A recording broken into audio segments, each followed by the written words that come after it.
감사합니다. 비가 온다는 얘기가 없었던 것 같은데 비가 와서 마음이 좀 한결 좀 부드러워지지 않나 이렇게 생각이 됩니다. 읽은 말씀은 사무엘상 21장을 배경으로 하고 있습니다. 사울 왕의 칼날을 피해서 아기스 블레셋 땅으로 망명을 했다가 죽을 뻔하죠.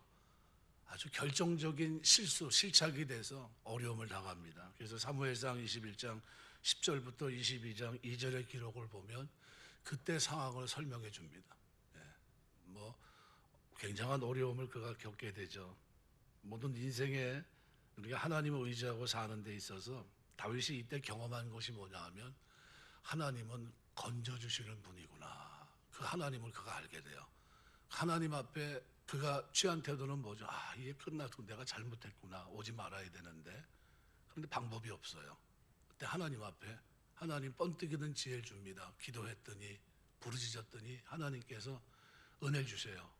미친 채 한 겁니다. 미친 채. 수염에 침을 질질 흘리면서 나갑니다. 그런데 그게 신하들에게 왕의 눈에 볼 때는 그게 진짜 미친놈으로 보인 거예요. 신하들이 볼 때는 저거 쇼하는 거다 이렇게 생각하는데 왕은 그걸 미친놈으로 봅니다. 그래서 뭐라고 얘기하냐면 미친놈이 부족해서 내 앞에 미친놈을 데리고 오느냐, 저를 쫓아내라 이렇게 해요. 뭐죠? 이거는 기도응답. 하나님이 주의 사자가 진을 치고 건지시는 도다. 그죠? 주의 사자, 천사들이 진을 치고 건지는 모습을 그가 경험하게 돼요. 하나님 건지시는 분이구나. 그래서 우리 인생에서 중요한 일을 만날 때마다 하나님 앞에 시편 34편 15절 기록대로 기도하게 되시길 주의 이름으로 축원합니다. 여호와의 눈은 의인을 향하시고 그의 귀는 그들의 부르짖음에 기울이시는 도다. 우리가 신앙생활 하면서 위기 때 여러분 기도하셔야 돼요. 다윗은 그때 기도했더니 하나님께서 복을 주셨어요. 그래서 그가 느낀 게 뭐죠? 하나님 따라서 하나님은 모든 환경에서 건지실 수 있는 분이다. 믿습니까? 이건 하나님 모든 환경에서 건지십니다. 오늘 본문 시편 34편에 보면 4절 이렇게 얘기합니다. 내가 여호와께 간구하매 내게 응답하시고 내 모든 두려움에서 나를 건지셨도다. 내 모든 두려움 한두 가지가 아니죠. 이스라엘 땅에 가면 사울이 그를 쫓아다니고 있었고 3,000명의 군사를 가지고 추격하고 있고요. 블레셋 땅으로 망명을 했는데 아기스 신하들이 어떻게 해요? 이참에 저를 죽입시다. 저는 골리앗을 죽인 사람입니다. 그러고 있어요. 이게 갈 데가 없는 이 두려움에서 하나님이 건지셨다는 거예요. 7절을 보면 여호와의 천사가 주를 경외하는 자를 둘러 친치고 그들을 건지시는 도다. 진을 쳤다. 구약에 보면 천사들이 많이 등장하죠. 천사들이 하는 역할이 뭐죠? 우리를 섬기라고 있죠. 섬기라고. 그래서 건져내요. 자기를 건져내는 것을 그가 경험합니다. 그리고 심지어 17절에서는 그렇게까지 얘기해요. 17절 말씀에 보면 의인이 부르짖음에 여호와께서 들으시고 부르짖음에 들으시고 그들의 모든 환난에서 건지셨도다. 19절에도 말합니다. 의인은 고난이 많으나 여호와께서 그의 모든 고난에서 건지시는 도다. 이 건진다는 단어를 한 시편에서 4번이나 강조해요. 두려움에서, 모든 두려움에서 천사를 통해 건지시고 모든 환난에서 건지시고 모든 고난에서 건지시고 하나님이 저와 여러분이 이 땅을 살아가면서 하나님을 알게 되시길 주의 이름으로 축원합니다. 하나님은 나를 아시는 분이고 나를 보호하시고 나를 건지시는 분입니다. 이 믿음이 있어야 돼요. 내가 여호와께 간구하며 내게 응답하셨고 하나님은 나를 이렇게 건지셨다는 겁니다. 그래서 다윗은 그 하나님을 알게 되니까요, 그에게 피하는 자가 복이 있다는 걸 알게 됩니다. 그래서 8절에 너희는 여호와의 선하심을 맛보알지어다. 토부라는 단어는 구원, 행복, 아주 다양한 의미를 갖고 있는 단어입니다. 너희는 여호와의 선하심을 맛보아 알지어다. 맛본다, 탐이란 단어인데요, 이거는 체험적인 분별하다, 깨닫다, 감지하다 이런 뜻입니다. 너희는 여호와의 선하심을 맛보아 알지어다. 체험적인 신앙을 얘기합니다. 이 알지어다, 발견하고 확신해 보라는 겁니다. 이 라라고 알지어다라는 말은 명령형 동사로 되어 있어요. 그러니까 반드시 알아야 된다는 겁니다. 여러분이 신앙생활하면서 하나님의 선하심을 맛보아 알게 되시길 주의 이름으로 축원합니다. 반드시 알아야 된다는 거예요. 하나님은 그런 분이라는 걸, 건져주시는 분을, 기도 응답하시는 분이라는 사실을 알아야 된다는 거예요. 그래서 그에게 피하는 자는 복이 있다. 그죠? 그에게. 근데 이 원래 의미는 조금 더 포괄적입니다. 그래서 피한다는 이 하사라는 단어는 도피하다, 피난하다는 의미도 있지만 신뢰하다, 소망을 가지다라는 뜻도 있어요. 그래서 그를 소망하는 자, 그를 신뢰하는 자에게는 복이 있다. 복되, 참 복되다, 이런 표현입니다. 그래서 여기서는 그에게 피하는 자는 복이 있다. 아슈레, 소수로가 없는 감탄사입니다. 참 복되다. 그 존재는 어떤 존재죠? 여호와의 선하심을 맛보고 그를 신뢰해서 피한 그 존재는 진짜 복된 사람이구나, 이 얘기고요. 그래서 킹 제임스 버전에서는 이 사실을 강조하기 위해서 오늘 이 단어 피하는 자를 신뢰하다라는 단어로 바꿔놨어요. 여러분이 신앙생활 하면서 하나님 신뢰하시길 주 이름으로 축원합니다. 어떤 사람이 신뢰하죠? 하나님 경험한 사람이 신뢰합니다. 하나님 살아계시구나, 이걸 알아야 돼요. 이걸 알지 못하면 신뢰할 수가 없습니다. 그래서 그에게 피하는 자가 복이 있고, 9절은 경외하는 자가 복이 있고, 그 다음에는 찾는 자가 복이 있고. 야레라는, 경외라는 건 뭐죠? 존경과 두려움을 가지고 하나님 앞에 나아가 하나님의 선하심을 맛본 사람들은 어때요? 부족함이 없다는 거예요. 여호와를 찾는 자, 따라시라는 말은 계속해서 하나님께 요청하는 걸 말합니다. 요청하고 상담하고 묻는 거. 그래서 잠언 8장 17절 보면 나를 사랑하는 자들이 나의 사랑을 입으며 나를 간절히 찾는 자가 새벽에, 간절이라는 단어는 히브리 단어는 새벽이라는 뜻이고요. 찾는 자가 나를 만날 것이다. 따라시라는 이 단어예요. 이건 뭐죠? 우리가 여호와를 찾는 자는 모든 좋은 것에 부족함이 없다. 그러면 여러분이 시편 34편을 딱 떠올리면 뭘 생각해야 돼요? 하나님 찾는 자, 여호와를 경외하는 자, 그게 부르짖는 자에게는 하나님이 어떻게 해요? 선하심을 맛보게 하시는구나. 그 사람을 하나님은 건져내시는구나. 그가 무슨 고난이 있든, 그가 무슨 환난이 있든, 무슨 두려움이 있든 개의치 않고 하나님은 그 소리를 들으시고 그들을 건져내시는구나. 그 하나님을 여러분이 아셔야 돼요. 그래서 오늘 놀랍게도 시편 34편은 다윗이 자기를 그 두려움에서, 환난에서, 고난에서 건지신 하나님을 경험하고 난 후에 그 다음에 이렇게 얘기하는 겁니다. 너희는 여호와의 선하심, 자기는 맛봤으니까요. 너희는 여호와의 선하심을 맛보알지어다. 그를 신뢰하는 자는 복되다, 이렇게 얘기한 겁니다. 그를 신뢰하는 자는, 너희 성도들아 여호와를 경외하라. 그를 경외하는 자에게는 부족함이 없도다. 젊은 사자는 궁핍하여 줄일지라도 여호와를 찾는 자는, 따라시라는 단어죠. 여호와를 찾는 자는 여호와께 뭐 하는 사람이죠? 상담 요청하는 사람들, 기도로 나아가 하나님의 도움을 구하는 사람들, 간절히 찾는 자는 바로 그들은 어떻게 됩니까? 모든 것에 부족함이 없을 거다. 뭐가 부족함이 없다는 거죠? 건져내신다는 거예요. 건져낸다. 여러분의 삶에 하나님이 건져주시는 은혜가 있게 되시길 주의 이름으로 축원합니다. 그래서 이 맛보아 알지어다, 알아야 된다는 라하라는 히브리 단어는요, 명령형 동사로 되어 있습니다. 반드시 알아야 된다는 거예요. 내가 우리 신앙생활 하면 여러분이 기도하면서 뭐 해야 되죠? 하나님, 내가 주님을 알아가게 하옵소서. 더 깊이 알아갈 수 있도록 도와주옵소서. 제자들이 처음 주님을 알았던 거와 그리고 점차 흐르면서 세월이 지나가면서 주님이 질문합니다. 너희 세상 사람들은 나를 누구라고 부르지? 그랬더니 글쎄요. 그러는데 베드로가 대답합니다. 주는 그리스도 살아계신 하나님의 아들이십니다. 바요나 시몬아, 내가 복이 있다. 이것을 알게 하니는 혈육이 아니요 하늘에 계신 아버지시다 하면서 그를 축복하는 장면이 마태복음 16장에 기록되어 있거든요. 우리 신앙생활 하면서 선하심을 맛보아하는 축복이 여러분의 생애 속에 있게 되시길 주의 이름으로 축원합니다. 신앙이 제일 무서운 게 뭐냐면요, 죄 짓을 때가 아닙니다.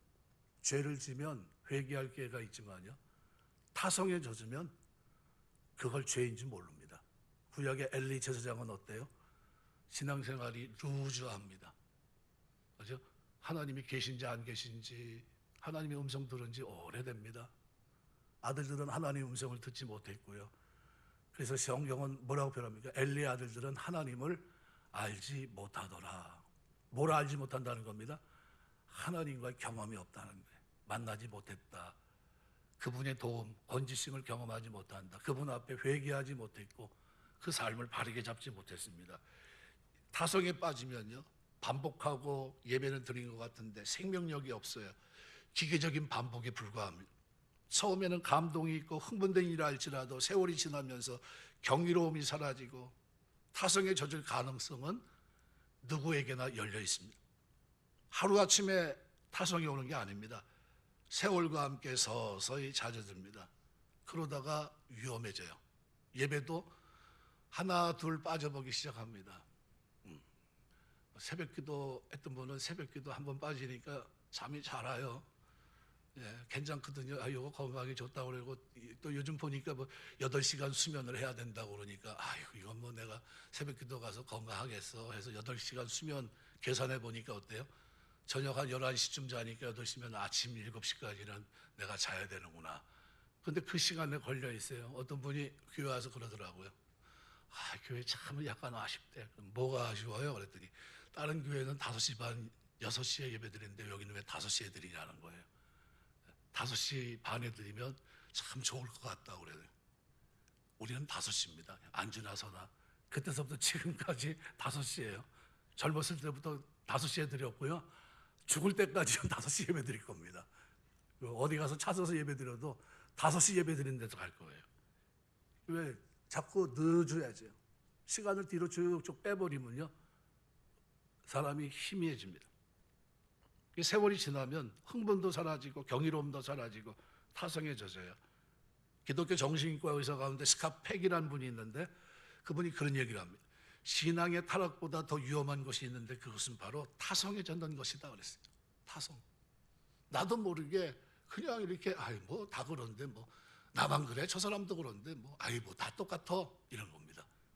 이거 타락한 사람은 회개하고 돌아갈 기회가 있는데 왜요? 잘못했으니까 매를 맞으니까요. 징계하시니까. 그런데 타성에 젖은 사람은요, 돌아갈 기회가 없어요. 그냥 그런가 보다고 삽니다. 그러다 하루아침에 망합니다. 엘리 집안 어떻게 됐죠? 한꺼번에 망합니다. 그래서 제일 중요한 게 여러분 신앙생활 하면서 추상적인 신앙을 걷어내게 되시길 주의 이름으로 축원합니다. 이 추상적인 신앙이 뭐냐면요, 구체적이고 실제적으로 알기보다는 모호한 개념만 붙들고 있는 겁니다. 예를 들면 내가 주님 앞에 죽어야 되는데, 그죠? 내 자아가 죽어야 되는데 죽은 적이 한 번도 없어요. 그리고 날마다 설교를 듣다 보니까 내가 복음 안에 있는 줄 알아요. 죽은 적이 한 번도 없는데. 그리고 설교를 들으면서 그냥 고개를 끄덕끄덕거리고 있어요. 그 정상입니까? 비정상입니까? 대답 안 하시네. 비정상입니다. 왜요? 내 이성은 여전히 고장나 있거든요. 순종할 의사가 없고. 왜요? 말씀하시는 그분과 나는 교제가 없거든요. 직접적으로 경험한 적도 없고. 그러니까 나는 어때요? 멀찌감치 떨어져서 사람들이 어떻게 하는지 그거 봐가면서 이럴 땐 이렇게 하고 저럴 땐 저렇게 하고 그렇게 살아갑니다. 그러니까 이런 사람들은 아는 척하지만 실제로 물어보면 모르고요. 수박 겉핥기식으로 신앙에 만족하면 신앙의 실체를 맛볼 길이 없어요. 당신이 경험하는 건 뭐죠? 진짜 하나님을 맛보라는 거예요. 맛보라. 그 맛이 어떤 맛? 그 선하심을 맛보라는 겁니다. 그분이 구원을 이루시는 걸 보라는 겁니다. 건져내는 걸 보라는 겁니다. 내 인생 속에 모든 고난에서 환난에서 두려움에서 건져내는 걸 보라는 겁니다. 너희는 여호와의 선하심을 맛보아 알라는 거예요. 단순히 듣지 말고 그걸 경험하라는 겁니다. 그러니까 설교를 들어도 그 내용이 삶에 깊이 실제적으로 경험되지 않으면요, 내 속에서 또 하나의 이론이에요. 머릿속을 맴돕니다. 그러다가 사라져요. 뭐 듣긴 들었는데 은혜가 되긴 되는데 뭐 그건 나하고는 관계가 없고 이렇게 됩니다. 복음이 삶에서 큰 능력과 은혜로 경험되지 않는다면 한 귀로 듣고 한 귀로 흘려보내는 것으로 끝납니다. 성경에서 가장 위대한 고백이 뭔지 아세요? 여호와는 나의 목자시니 내게 부족함이 없으리로다라는 고백이에요. 그분이 나의 목자시라는 거예요. 그죠? 그냥 나온 말일까요? 경험적인 얘기예요. 여호와는 나의 목자다. 그걸 인정하고 있어요. 이게 얼마나 위대한 고백인지 몰라요. 이 고백을 다윗은 언제쯤 드렸을까요? 제가 볼 때는 어렸을 때부터 드렸을 것 같아요. 사무엘상 16장 18절에 보면 소녀 중 한 사람이 대답해 이르되 내가 베들레헴 사람 이새의 아들을 본즉 수금을 탈 줄 알고 용기, 무용, 구변이 있는 준수한 자라 여호와께서 그와 함께 계시더이다 하더라. 역사 무대에 등장하기 전에 다윗의 모습이에요. 그걸 봤는데 수금을 탈 줄 알고 용기, 무용, 구변이 있는 준수한 자라. 거기도 뭐가 있죠? 여호와께서 그와 함께 계시더라. 여호와의 선하심을 맛보아 아는 사람이 한 거예요. 이미 그때 그랬던 사람입니다. 그랬던 그가 역사의 무대에 등장하는 과정이 사무엘상 17장의 기록이에요. 근데 그때 34절부터 보시면요, 이렇게 얘기합니다. 다윗이 사울에게 말하되 주의 종이 아버지의 양을 지킬 때 사자나 곰이 와서 양떼의 새끼를 또 불어가면 내가 따라가 그것을 치고 그 입에서 새끼를 건져내었고 그것이 일어나 나를 해하고자 하면 내가 그 수염을 잡고 그것을 쳐 죽였나이다. 좀 뭘 얘기하는 거죠? 사자 수염을 잡고 쳐 죽였다는 거예요. 주의 종이 사자와 곰도 쳤은즉 살아계신 하나님의 군대를 모욕한 이 할례받지 않은 블레셋 사람이니까 그가 그 짐승의 하나와 같이 되리이다. 이건 무슨 얘기죠? 경험적인 얘기예요. 그때 함께 하신 하나님, 나를 건져내신 하나님, 누구의 짐승의 발톱에서 건져내신 하나님은 지금도 똑같이 하실 것이다. 경험적인 거예요. 맛본 하나님을 고백하고 있는 거예요. 이랬으면 좋겠다가 아니라 그때 나를 건지하셨던 그 하나님을 이번에도 건질 것을 나는 믿는다는 거예요. 다윗이 처음으로 하신 하나님을 자기 목자로 고백한 일은 놀라운 일입니다. 여러분 기도하시고 내 삶을 돌아보면서 진짜 하나님이 나의 목자가 되셨는지를 한번 가만히 면밀하게 들어보셔야 돼요. 그리고 하나님 앞에 여러분이 조용히 기도하셔야 돼요. 주님, 내 목자 되시면 감사합니다. 이 고백을 드릴 수 있으면요, 그때부터 인생이 달라집니다. 주님이 내 목자십니다. 나는 그의 양이고.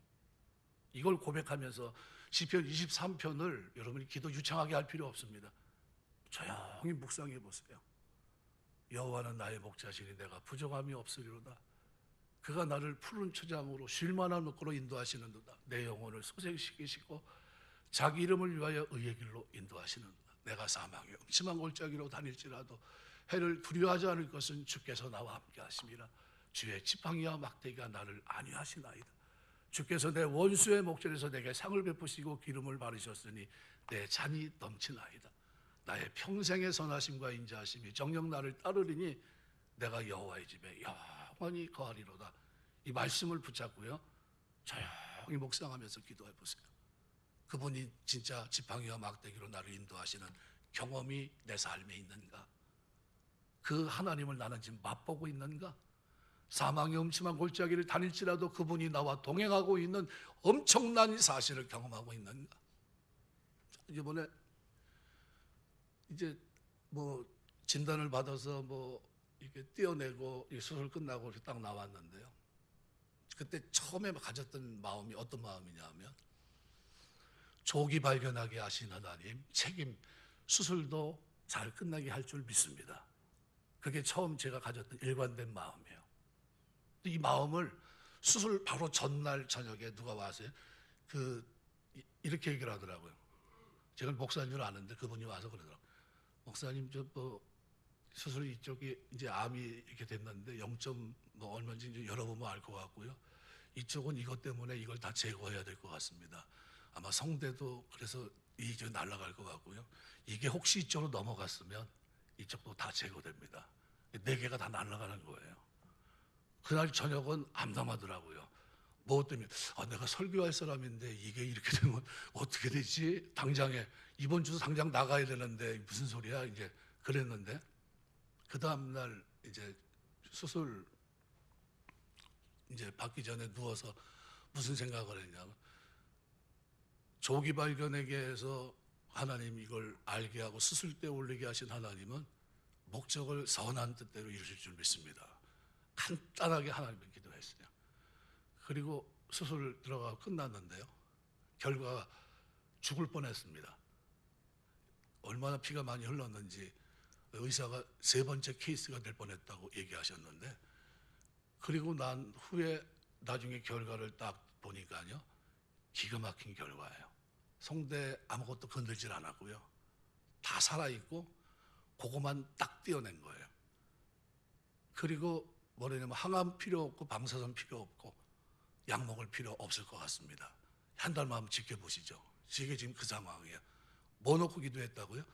사망의 음침한 골짜기를 지나가면서 하나님이 함께 하실 줄 믿습니다. 도와주셔야 될 줄 믿습니다. 건져주시옵소서. 그렇게 기도하고 나아갔는데 결과가 기가 막혀요. 하나님 은혜예요. 너무 감사해서요, 제가 서재에서 울었어요. 아무도 없는 시간에. 너무 감사해서요, 복받치는 이 감정을 어떻게 뭐 책이 안 들어오고 그냥 눈물이 쫙 흐르는데, 그런데 가지고 심대봉 목사님한테 전화해가지고 그랬어요. 너무 좋아서 지금 눈물이 나는데 어디다 말할 데도 없고 다른 데 얘기하면 자랑한다고 그럴 것 같아서 그럴 것 같고, 그래서 내가 당신한테 전화한다고 그랬어요. 그랬더니 축하한다고, 난 그러지 않아도 나도 열심히 기도하고 있었다고 그러더라고요. 하나님은 건져주시는 줄 믿습니다. 여러분 그걸 알아야 돼요. 신앙생활에서 하나님 건져주시는 겁니다. 그래서 다윗의 고백은 위대한 고백이에요. 여호와는 나의 목자시니 내게 부족함이 없으리로다. 그분이 나의 목자시란, 우리는 양이고 그분은 우리 목자십니다. 날마다 매 순간 삶의 모든 길을 주도하고 계시고 간섭하고 계시고 주장하시고 그리고 돕고 계십니다. 푸른 초장으로 쉴만한 물가로 인도하시고 때로는 두려움이 있을 때 두려움에서도 건져내시는 거예요. 어느 날 빌리그레엄 목사가 기도실에서 기도를 하고 나오는데 어느 무신론자 기자가 이렇게 물었다고 그래요. 하나님이 계신 걸 어떻게 알죠? 하나님 계시긴 한 겁니까? 당신 그걸 어떻게 증명합니까? 이렇게 물어봤어요. 변증법 가지고 뭐 얘기하자는 것도 아니고. 그래서 이 빌리그레엄 목사가 그랬다고 그래요. 증명이 필요합니까? 지금 막 만나고 왔는데요. 어디서요? 기도실에서. 기도실에서 지금 하나님과 대화하고 나왔다는 거예요. 이것이 뭐죠? 한 시대를 풍미했던 목사님이 하나님 앞에 선하심을 맛보아하는 길이었어요.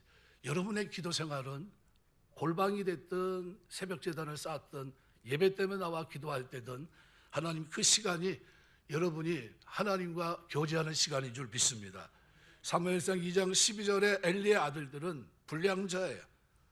행실이 나빠 여호와를 알지 못하더라. 알아야 될 사람들인데, 음성을 들어야 될 사람들이고 하나님이 간섭을 해야 되고 하나님의 역사를 체험하고 누려야 될 사람들인데 그러지 못했어요.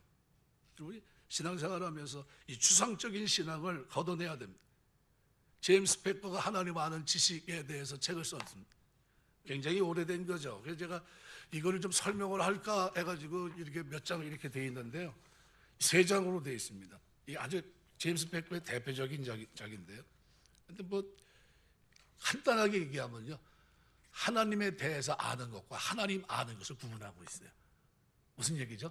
우리 신앙생활은 하나님에 대해서 아는 건 뭐죠? 여러분 퀴즈를 통해서 뭐 하나님에 대해서, 하나님의 이름 엘로힘은 누구 이름이죠? 하나님 전능하신 분의 이름입니다. 이건 하나님에 대해서 아는 거예요. 하나님은 뭐죠? 경험적으로 알아야 된다. 경험적으로. 이거를 이분이 설명을 하면서 이 땅에 오신 예수님의 그 속성, 그분에 맞춰서 이런 것들을 이제 한 1부, 2부, 3부로 나눠서 쭉 설명하는데, 이거 한번 책 읽도 가시는 게 좋을 것 같아요. 제가 설명을 드리려다가 괜히 시간만 여기서 허비할 것 같아서 그냥 있는데 그냥 지나갑니다. 하나님 아는 것과 하나님에 대해 아는 것 차이를 분명히 알려줍니다.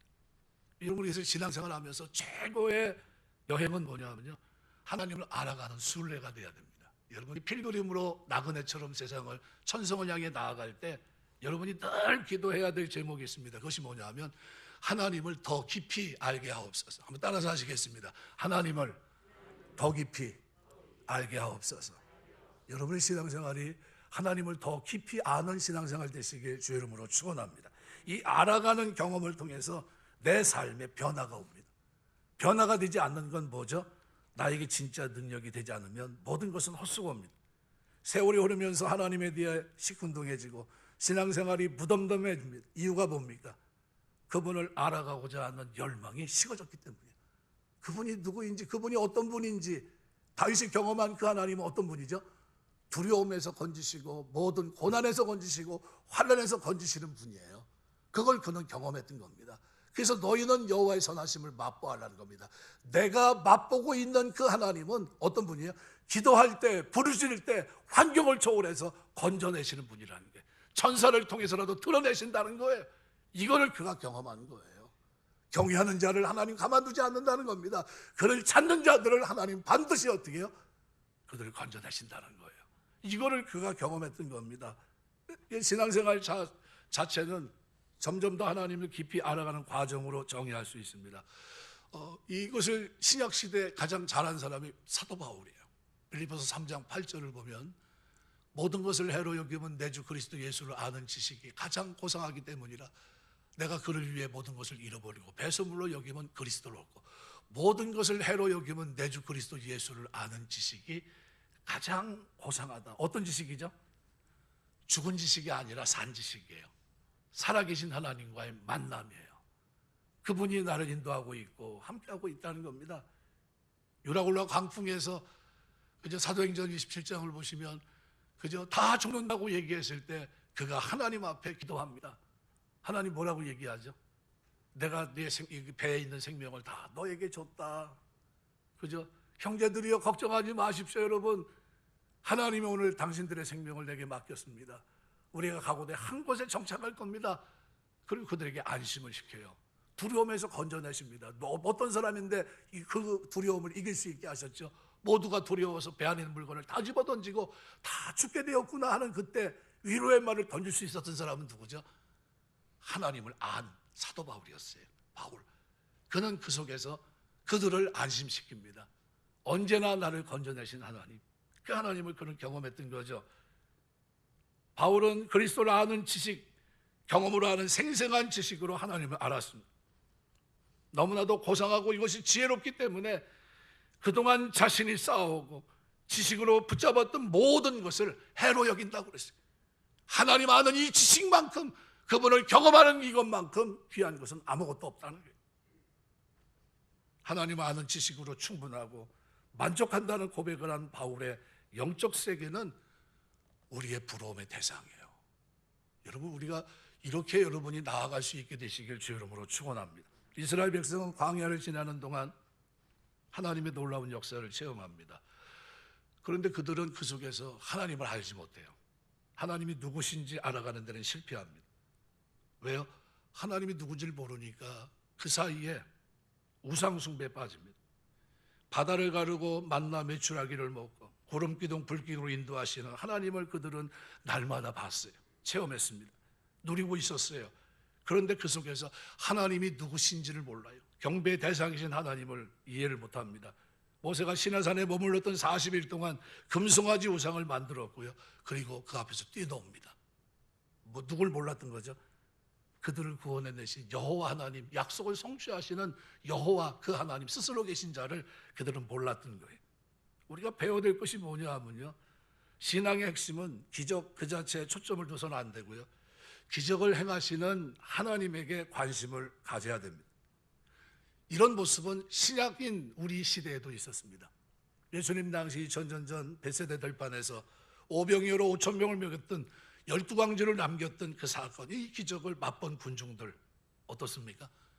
예수님을 왕으로 세우려고 했었어요. 네. 그런데 그들이 결국은 예수님을 십자가에 못 박으라고 소리친, 들판에서 떡을 먹었던 그들이 저를 죽여야 된다고 얘기했던 그 사람들입니다. 뭐가 문제죠? 이스라엘 백성들이 광야에서의 삶을 재현하고 있는 겁니다. 떡을 구했을 뿐 정작 그 떡을 풍성하게 먹여주신 예수 그리스도가 누구인지 여기에 대해서는 관심이 없었어요. 그분의 뜻을 쫓아 살아가고 그분과 동행하고 이거 별로 관심이 없었어요. 기적 체험 그 자체가 아니라 기적을 행하신 주님을 아는 것, 그것이 중요한 거죠. 삶에서 뭘 경험하든지 그 일을 통해 하나님을 경험할 수 있다면 그것은 축복으로 변할 수밖에 없어요.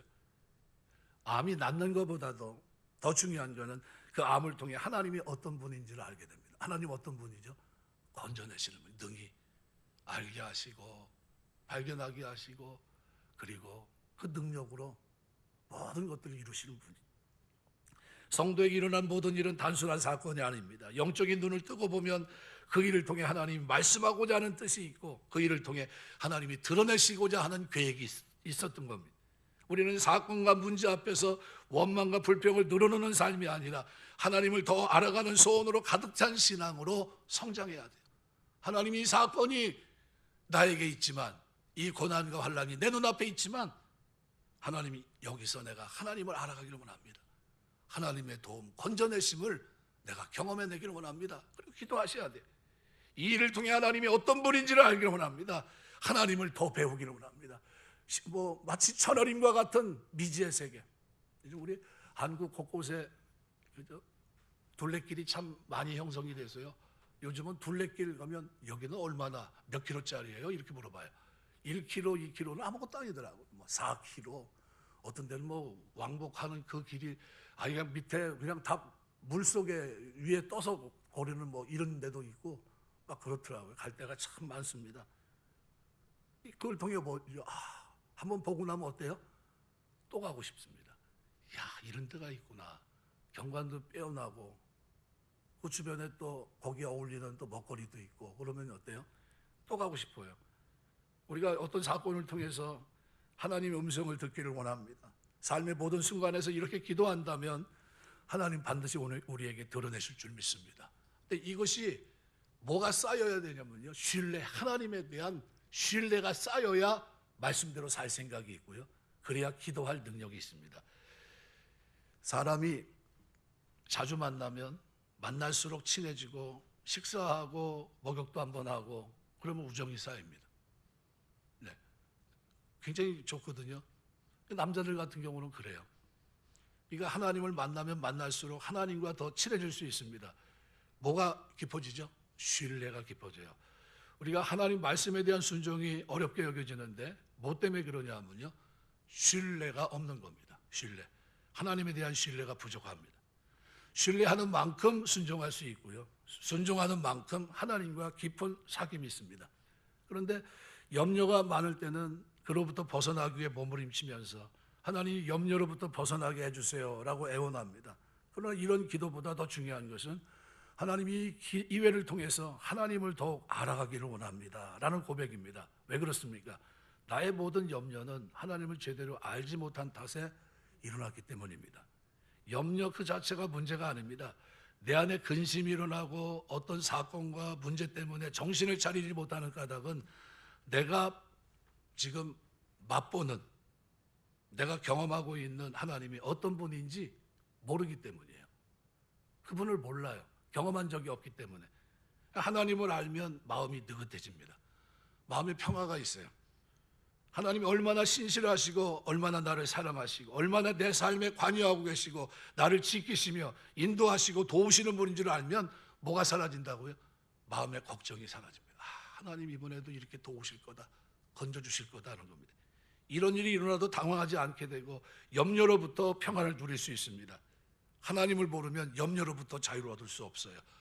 그래서 이스라엘 백성이 10가지 기이한 일을 통해 그리고 광야 생활을 하는 동안 10번이나 하나님을 원망했던 겁니다. 누굴 몰라서요? 기적을 못 봐서 그런 건가요? 기적을 경험했는데 누굴 모르니까요? 인도하시는 하나님을 모르니까, 그 하나님의 마음을 헤아리지 못하니까요, 그러니까 염려로부터 자유하지 못하고 원망을 했던 겁니다. 하나님을 알면 평강이 찾아올 뿐 아니라요, 그 말씀에 순종하면서 하나님을 배우게 됩니다. 배우면 알게 되고 알면 신뢰하게 되고 신뢰하면 순종하는 이 순환의 역사가 내 삶에 시작이 됩니다. 하나님을 알아가는 경험은 우리를 신뢰로 이끌어드리고 하나님의 인도는 두려움 없이 평안한 마음으로 받을 수 있게 합니다. 예를 들면 성경에 보면 하라 하지 말라 613가지 율법이 있지 않습니까? 근데 왜 성경에 보면 명령법이 눈에 띕니다. 하나님이 왜 명령법을 많이 쓰시죠? 인간 본성과 연관이 있기 때문입니다. 인간은 이해가 안 되고 그러면 절대 순종하지 않습니다. 자의지가 발동하기 때문이에요. 인간은 이해가 안 되면, 합리적이지 않으면 움직이지 않아요. 버티는 거죠. 그래서 하나님은 명령법을 활용합니다. 타협의 여지를 남겨두지 않으세요. 이해되지 않아도 순종하라는 겁니다. 내 머리로 깨우쳐서 이해가 되면 순종하고 그러지 말고 무조건 순종하라는 겁니다. 교회 갔더니 막 무조건 순종하래. 그런데 이게 처음서부터 되나요? 안 돼요. 창세기 22장에 기록되어 있는 아브라함 독자 이삭을 모리아산에 바치라는 하나님 명령이 떨어집니다. 3일 길을 가요. 의논하지 않고 번제로 바치라고 했는데, 번제가 뭔지 아시죠? 각을 떠서 내장을 발라내고 불에 태워 드리는 거죠.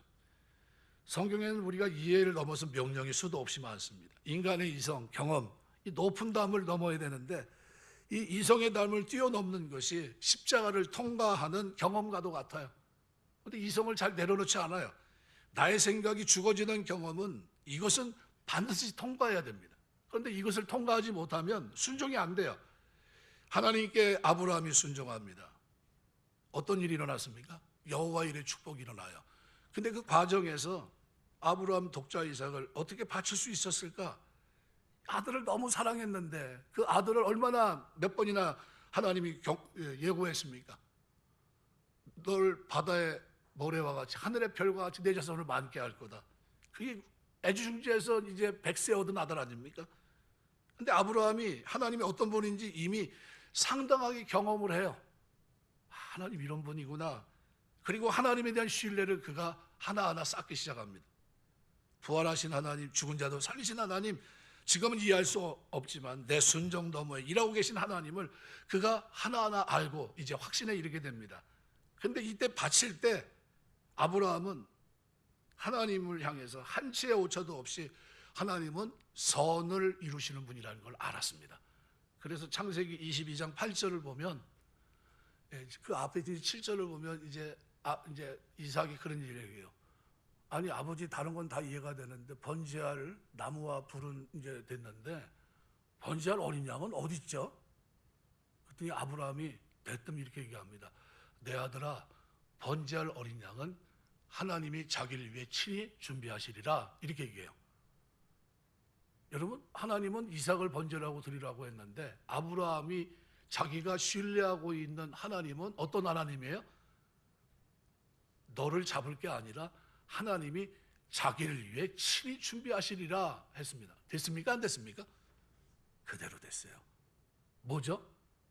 자기가 알고 있는 하나님이에요. 자기가 경험한 하나님. 나를 건지고 애굽에 내려갔을 때도 위기 때마다 건져내신 그 하나님, 환난에서 두려움 없이 나를 평안한 가운데 여기까지 이르게 하시고 날마다 교제할 때마다 알게 하신 그 하나님, 내가 경험한 그 하나님, 그 선하심을 누가요? 아브라함은 맛봤던 거예요. 여러분, 이것이 그만큼 중요한 겁니다. 이것이 우리 신앙생활의 전부이기도 해요. 창세기 12장에 처음 부름받았을 때 아브라함은 하나님이 어떤 분인지 알지 못해요. 마치 천방지축 같아요. 시행착오도 많았고요, 고비마다 실수하고 넘어지고요, 약속의 아들을 기다리지 못하고 하갈을 통해 이스마엘을 낳기도 하고, 그러면서 세월이 흐르면서 아브라함은 하나님을 깊이 알아가요. 그분이 어떤 분인지. 그리고 하나님 앞에 순종하는 법을 체득합니다. 하나님에 대한 경험이 깊어지면서 신앙의 절정에 이르렀을 때 하나님은 아브라함에게 아들을 번제로 바치라고 시험했던 겁니다. 하나님은 우리를 시험하시되 실력에 맞는 시험을 하십니다.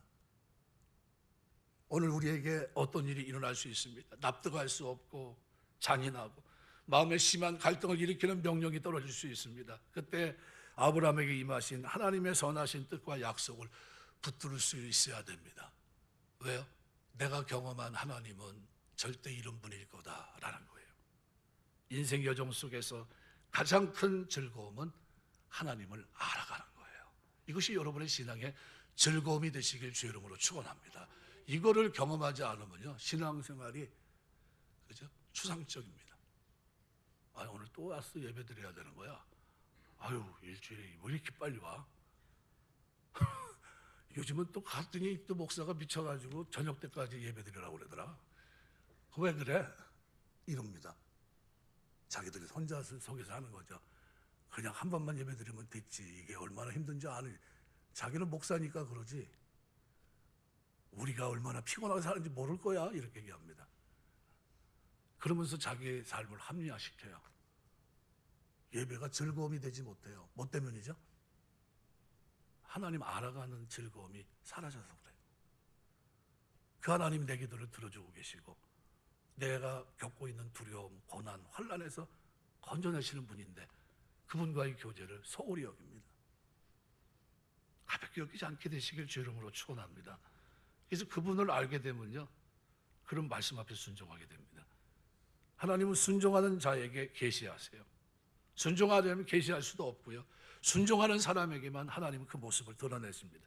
요한복음 14장 21절 보면 나의 계명을 지키는 자라야 나를 사랑하는 자니 나를 사랑하는 자는 내 아버지께 사랑을 받을 것이요 나도 그를 사랑하여 그에게 어떻게 한다고요? 나를 나타내리라. 나타낸다는 단어는요, 이거는 하나님과 관계돼서 쓰이는 단어예요. 유일하게 하나님이 자신을 드러낸다는 겁니다. 어떤 사람에게요? 사랑하고 계명을 지키는 그들, 순종하고 신뢰하고 나아가는 그들에게 내가 나를 드러낼게, 이런 얘기예요. 그럼 여러분이 기도하시면서 하나님이 숨으시는 분이 아니거든요. 만물, 모든 사건, 모든 일상, 모든 영역에 지금 살아 역사하시고 일하시는 분입니다. 땅끝에도 계시고 심령 가운데도 계시고 어둠 속에서도 계시는 분이에요. 우리에게 가장 가까이 다가와 계시는 그분을 우리는 아버지라고 부르고 있고요, 그분은 전능자십니다. 그분은 신실하시고 약속을 지키시는 분입니다. 그분을 우리는 아빠, 아버지라고 부르고 있어요. 로마서 8장 15절. 너희는 다시 무수하는 종의 영을 받지 아니하고 양자의 영을 받았으므로 우리가 아빠, 아버지라 부르짖느니라. 구약의 3대 의인 가운데 한 사람이 욥은 그 고난의 터널을 통과한 후에 마지막 순간 기가 막힌 고백을 하나님께 드립니다. 고통 가운데서 믿음을 지켰던 욥의 고백이죠. 긴 터널을 통과한 후에 하나님에 대한 지식이 부족했음을 깨닫고 그가 외친 고백이 욥기 42장 5절이에요. 내가 주께 대하여 귀로 듣기만 하였사오나 이제는 눈으로 주를 배움나이다. 따라서 하시겠습니다. 이제는 눈으로 주를 배움나이다. 여러분 신앙이 이제는 눈으로 주를 배움나이다가 돼야 돼요. 하나님, 이제 내가 처음에는 귀로만 듣기만 했었는데, 내가 교회를 처음 나왔을 때는 하나님에 대한 이야기만 들었지만 그 하나님이 내 하나님인지 몰랐지만 이제는 내가 눈으로 경험하는 하나님이 됐습니다. 내가 찾는 하나님이 살아계신 분이고 그분이 나와 동행하고 계시고 모든 두려움에서, 고난에서, 환난에서 건져내신 하나님을 내가 눈으로 직접 목격하게 됐습니다.